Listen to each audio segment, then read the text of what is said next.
Hello everyone, स्वागत है आप सभी का साइंस कक्षा 10 के आज के इस फास्ट रिवीजन के तीसरे क्लास में। तो आज हम लोग करेंगे केमिस्ट्री का चैप्टर नंबर 3 जिसका कि नाम है धातु और अधातु, मेटल एंड नॉन मेटल। तो आज की इस वीडियो में हम करेंगे फास्ट ट्रैक तरीके से रिवीजन। स्टार्ट करते हैं। 25 फरवरी का आपका जो पेपर होने वाला है उसमें बहुत सारे प्रश्न हमारे आज के इस वीडियो से पूछे जाएंगे। डेली दोपहर 12 बजे जीव विज्ञान की वीडियोस आप लोग को मिल रही है, सुबह 6 बजे फिजिक्स की मिल रही है और शाम को 7 बजे केमिस्ट्री की मिल रही है। तो चैनल को कर लीजिए सब्सक्राइब, वीडियो को कर दीजिए लाइक और लगातार चैनल पर बने रहिए। तो जैसा कि चैप्टर का नेम है हमारे धातु तथा अधातु यानी कि मेटल एंड नॉन मेटल्स, तो बिल्कुल ऑफिशियली सी बात है कि हम लोग क्या करेंगे, हमेशा ही इसमें पूरे चैप्टर में धातु और अधातु, उपधातु, इन्हीं सब चीज़ों के बारे में पढ़ेंगे।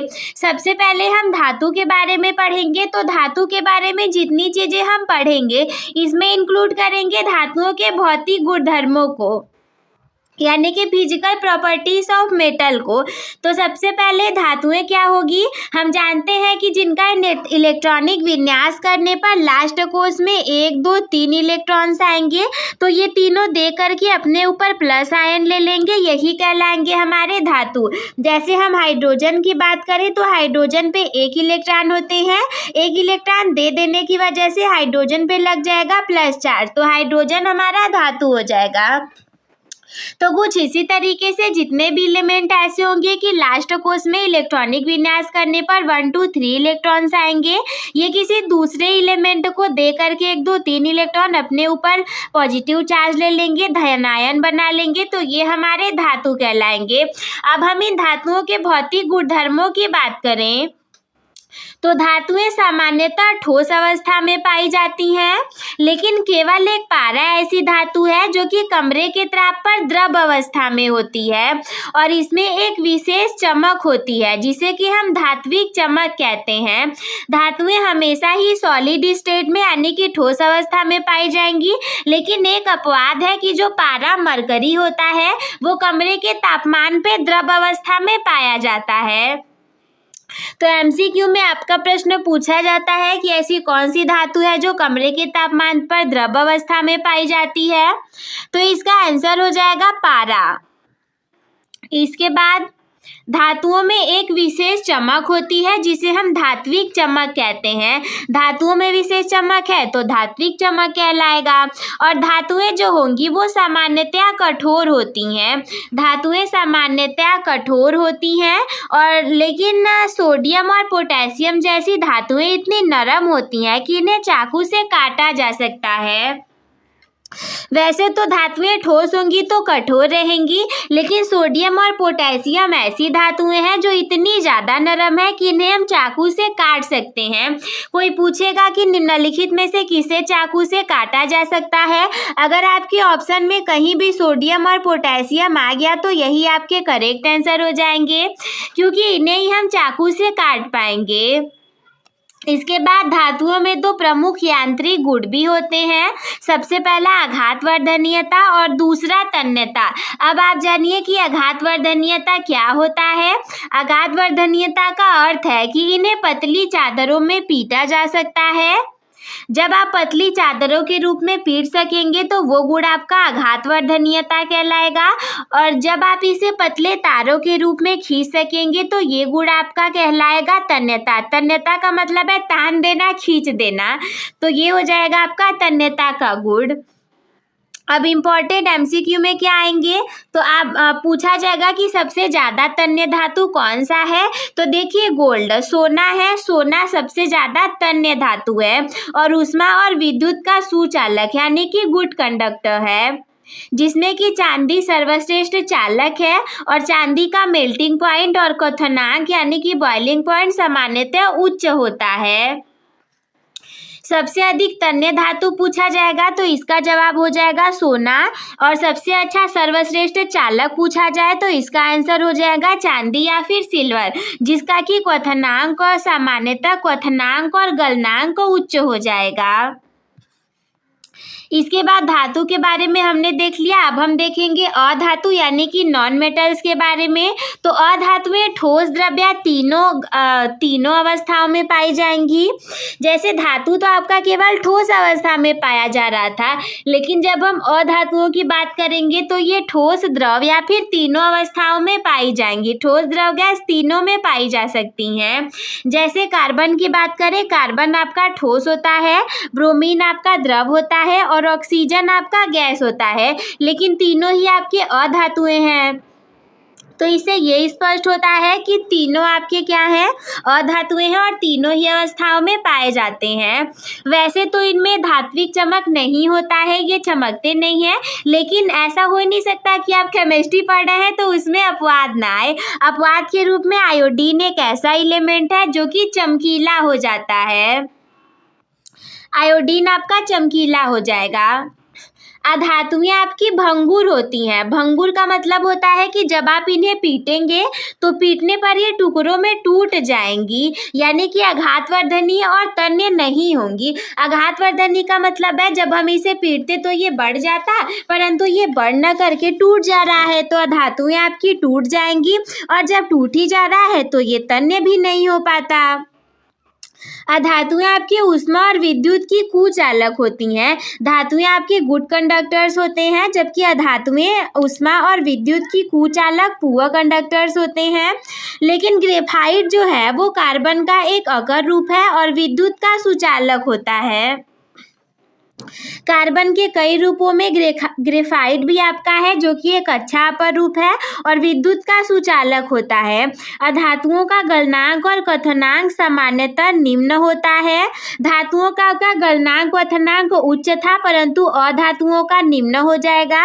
अपवाद के रूप में हीरा, डायमंड, कार्बन का एक अकर रूप का गलनांक बहुत उच्च होता है। अपवाद केवल एक ही है आपके सामने, हीरा, डायमंड, जिसका कि गलनांक बहुत ज्यादा होता है, परंतु वास्तव में अधातुओं का आपका कम होता है। इसके बाद धातुओं के हम रासायनिक गुणधर्मों की बात करें तो रासायनिक गुणधर्म में धातुओं की अभिक्रियाएं, सबसे पहला हम देखेंगे ऑक्सीजन की अभिक्रिया। जब भी कभी धातुएं आपकी ऑक्सीजन के साथ अभिक्रिया करेंगी तो धातु ऑक्साइड बना लेंगी, जो कि सामान्यतः क्षारीय प्रकृति के होते हैं।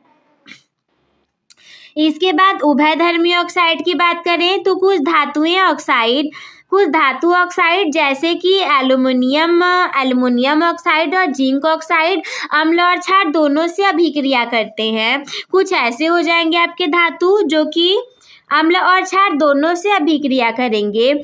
जब भी कभी धातुएं आपकी जल से अभिक्रिया करेंगी तो इतना याद रखिए कि हाइड्रोजन गैस रिलीज होगा। धातुएं जैसे कि जल हो जाएगा, ठंडा गर्म भाप किसी के साथ भी अभिक्रिया करके धातु ऑक्साइड, हाइड्रोक्साइड और हाइड्रोजन गैस को उत्पन्न करेंगी।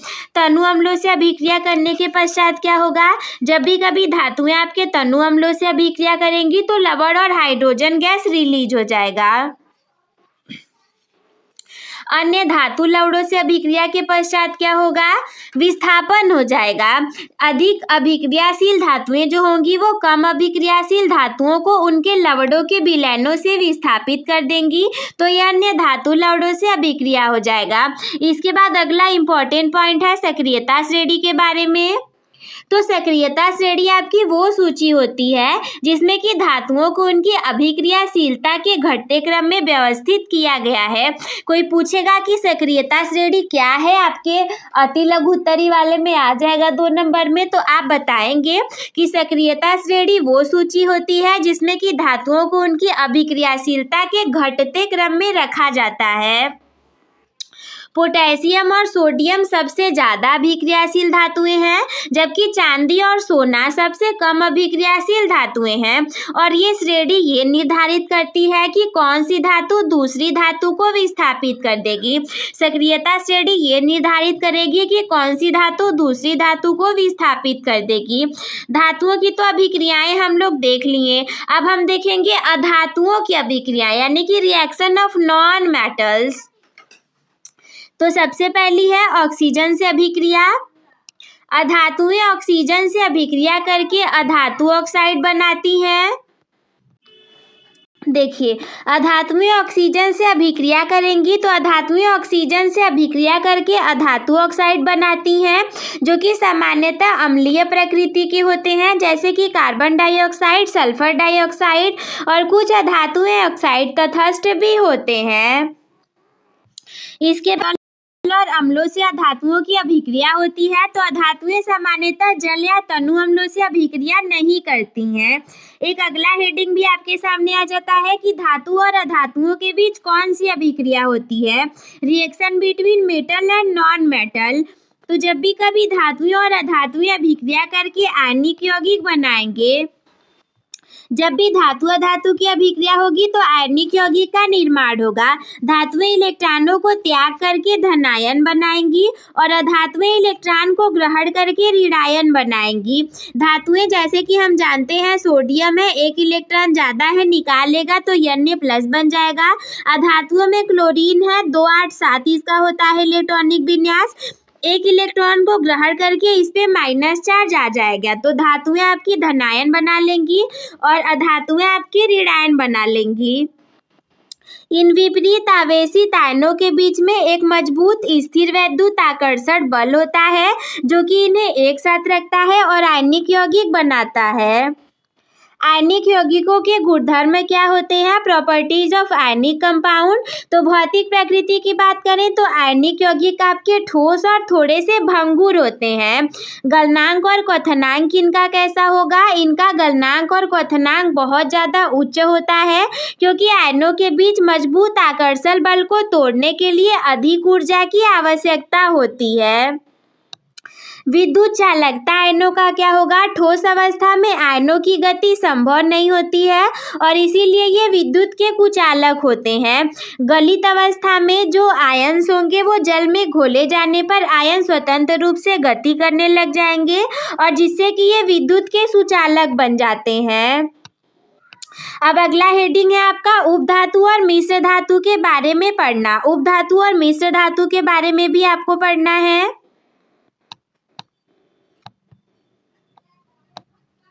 तो देखिए, सबसे पहले हम देखेंगे उपधातुओं के बारे में, यानी कि अंग्रेजी में कहते हैं मेटलॉइड्स। उपधातु ऐसे तत्व होते हैं जिनमें कि धातु और अधातु दोनों के गुणधर्म पाए जाते हैं और इन्हें कभी कभी अर्ध धातु भी कहा जाता है।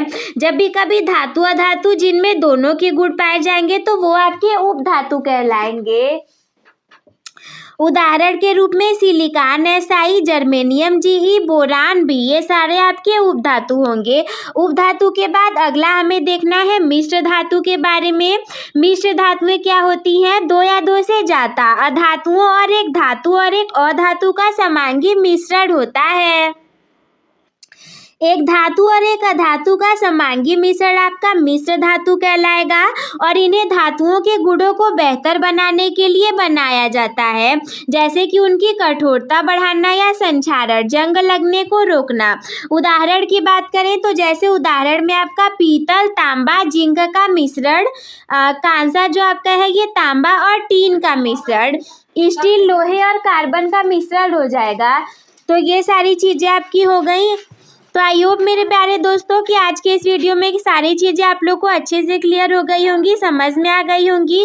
तो मैं मिलती हूँ आपसे कल किसी अगले वीडियो में। तब तक के लिए धन्यवाद। मस्त रहिए, स्वस्थ रहिए, व्यस्त रहिए। आप सभी हंसते खेलते और मुस्कुराते रहिए।